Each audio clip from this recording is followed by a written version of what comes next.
जय श्री राधे कृष्ण। कार्तिक महात्म्य 27वां अध्याय। आगे की कथा सुनाते हुए सूत जी ने कहा, हे ऋषियों, इस प्रकार वह राक्षस और पिशाचिनी दोनों घूमते फिरते नर्मदा नदी के तट पर एक वट वृक्ष के नीचे आकर ठहरे। उस वट वृक्ष पर एक गुरु निंदक ब्रह्म राक्षस रहता था। उन दोनों को देखकर वह ब्रह्म राक्षस कहने लगा, अरे तुम कौन हो और किस पाप के कारण इस दशा को प्राप्त हुए हो? तब राक्षस रूपधारी राजा ने अपना तथा पिशाचिनी का संपूर्ण वृतांत सुनाकर कहा कि अब आप भी अपना वृतांत सुनाइए। ब्रह्म राक्षस ने अपना वृतांत सुनाते हुए कहा, हे मित्र, बहुत समय पहले मैं मगध देश में प्रवीण सोमदत्त नाम वाला ब्राह्मण था। मैंने अपने को बड़ा भारी विद्वान और महान मानकर अभिमानवश गुरु का अपमान किया। उसी पाप के कारण मैं इस योनि को प्राप्त हुआ हूँ। इस जन्म में भूख से पीड़ित होकर मैंने अनेक ब्राह्मण खा डाले हैं। गुरु का अपमान करने से निश्चय ही ब्रह्म राक्षस की योनि प्राप्त होती है। यह बात मैंने भली भांति जान ली है। तब कलमासपाद ने पूछा, हे मित्र, गुरु की कोटि में कौन कौन आते हैं? कृपया मुझे बतलाइए। ब्रह्म राक्षस ने कहा, वेदों को पढ़ाने अथवा सुनाने वाला, वेदों तथा नीति शास्त्र की व्याख्या करने वाला, वेदों के संदेह को दूर करने वाला, भय निवारण करता, अन्नदाता, शिक्षा देने वाला, बुरे कार्यों से रोकने वाला, पिता, ससुर, मामा, बड़ा भाई, गर्भ से मरण पर्यंत तक 16 संस्कार कराने वाला तथा राजा को शास्त्रों ने गुरु कहा है, इसलिए इन सब की वंदना करनी चाहिए। यह सुनकर कलमासपाद ने आगे पूछा, हे भाई, तुमने अनेक गुरु कहे हैं, इनमें से कोई बड़ा भी है या सभी बराबर हैं?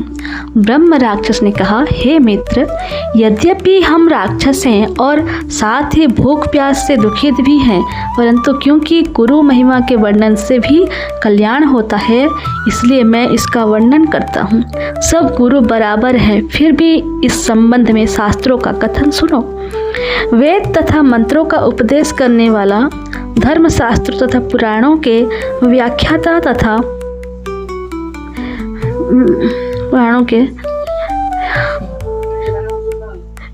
तथा उपदेश करता, ये विशेष गुरु माने गए हैं। इनमें से प्रमुख गुरु वह है जो देव पूजन करावे, देव पूजा का फल बतलावे अथवा गुप्त मंत्र का उपदेश दे। ब्रह्म राक्षस ने अपने राक्षस बनने की कथा सुनाते हुए कहा, मैंने धर्म, अर्थ, काम और मोक्ष देने वाले सभी पुराण गौतम ऋषि से सुने थे। एक समय में शिवजी का पूजन कर रहा था कि उसी समय महर्षि गौतम वहां पर आ गए। मैं पूजा में ही लगा रहा और मैंने खड़े होकर उनको प्रणाम नहीं किया। तब शिवजी ने गुरु का अपमान करने के कारण मुझे ब्रह्म राक्षस बना दिया। यह कथा सुनाते हुए सूत जी ने कहा, हे ऋषियों, इस प्रकार गुरु की महिमा का वर्णन करने तथा सुनने से उन तीनों पाप नष्ट हो गए। ठीक उसी समय उन्होंने कुछ दूर पर गर्ग मुनि को आते हुए देखा तो पिशाचिनी तथा दोनों राक्षस उन्हें अपना भोजन जान दोनों हाथ उठाकर उनकी ओर भागे।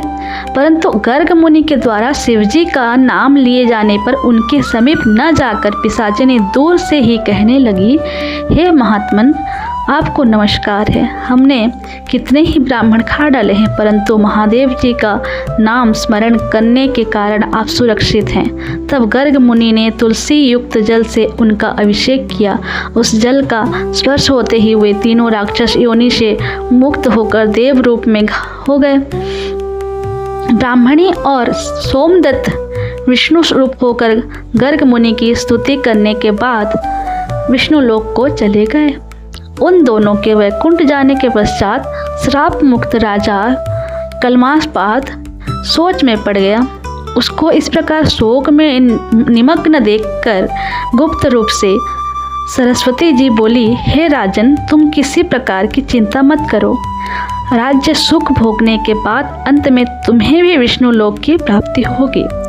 इन वचनों को सुनकर राजा कल्मासपाद अत्यंत हर्षित हुआ। राजा ने अपने गुरु का स्मरण किया और गर्ग मुनि को प्रणाम करके गंगा जी की स्तुति की। इसके बाद राजा भगवान विष्णु का स्मरण करता हुआ काशी जी चला गया।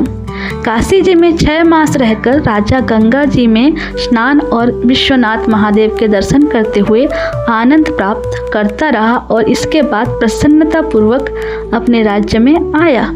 तब गुरुजी ने उसका अभिषेक कर उसे पुनः राजा बना दिया और वह अनेक वर्षों तक राज्य करने के बाद अंत में मोक्ष को प्राप्त हुआ।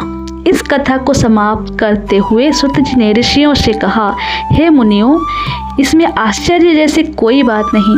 भगवान का गुणगान करने तथा काशी का सेवन करने से मनुष्य को निश्चय ही मोक्ष की प्राप्ति होती है। तो गंगा जी में स्नान मात्र करने से ही करोड़ों जन्मों के पाप समाप्त हो जाते हैं। इति 27वां अध्याय समाप्त।